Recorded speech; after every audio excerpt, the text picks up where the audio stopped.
Europe 1, ça pique, mais c'est bon. Ça pique mais c'est bon. Anne Romanoff. Le traitement ce jour sans cesse. Eh oui, il y a un mot à la mode en ce moment, c'est... Révolution. Oui, Ségolène Royal veut faire la révolution du transport propre. Emmanuel Macron a appelé son livre Révolution. Emmanuel Valls dit que sa candidature est une révolte. Non, révolte. Et Jean-Luc Mélenchon, la révolution, il est tombé dedans quand il était petit. Ils veulent tous faire la révolution. C'est bien gentil la révolution, mais c'est pas simple. Moi, j'ai regardé mon agenda. Déjà, demain, je peux pas. Je dois faire mes cadeaux de Noël. J'ai rendez-vous chez le dentiste prévu depuis 2 mois. Il pouvait pas me prendre avant. Quand on voit comment c'est difficile de changer un rendez-vous chez le médecin, vous imaginez changer de régime politique. Même d'un point de vue personnel. Enfin, la révolution, c'est pas simple. Une révolution personnelle, ça s'appelle une résolution. Et le 1er janvier, des résolutionnaires, va y en avoir partout. Demain, j'arrête de fumer, j'insulte plus les gens en voiture, j'arrête de crier sur mes enfants, je regarde plus l'incroyable famille Kardashian, j'arrête d'acheter n'importe quoi sur les ventes privées d'internet. La résolution française, c'est une période de l'histoire de France très très courte. Moi, j'allais faire la résolution, me mettre au régime, je suis montée sur ma balance, ça a été la terreur et ça a guillotiné mes bonnes intentions. Et puis les révolutions, ça se fait rarement dans le calme. On n'a jamais vu des révolutionnaires entrer calmement dans un palais, accueillis chaleureusement par le pouvoir en place. Entrez, messieurs, nous vous attendions.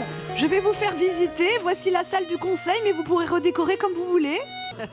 Non, puis surtout, une révolution, ça part du peuple. On lève un poing rageur vers le ciel. On crie sa colère. Un peu comme Willy Rovelli quand il découvre le dimanche matin que le club Del Gym est fermé pour travaux. Ou alors comme la personne avec qui on a passé une nuit taurine ne vous rappelle pas et qu'on s'appelle Léa Lando.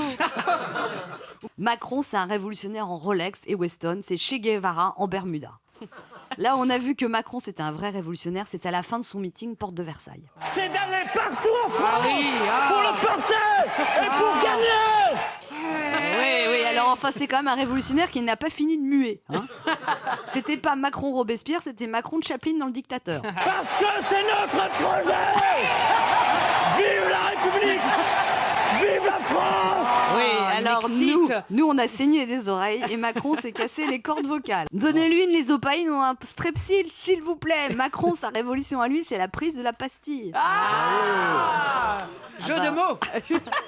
Alors Ségolène a déclaré que Macron a mené de l'air à la vie politique, mais enfin, là, il manquait quand même un peu de souffle. Bon, je fais confiance à Ségolène, elle s'y connaît en vent depuis le temps qu'elle brasse de l'air.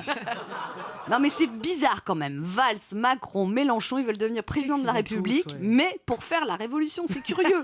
On va pas travailler dans une boucherie si on veut devenir végétarien. À moins qu'ils ne nous parlent de cette haute révolution, vous savez, le mouvement d'un objet autour d'un axe qu'il ramène périodiquement au même endroit, comme la Terre quand elle fait sa révolution autour du Soleil pour finalement revenir à son point de départ. En fait, avec les présidentielles, la révolution en France, on l'a fait tous les 5 ans. Europe 1, midi 30, Anne Romanoff.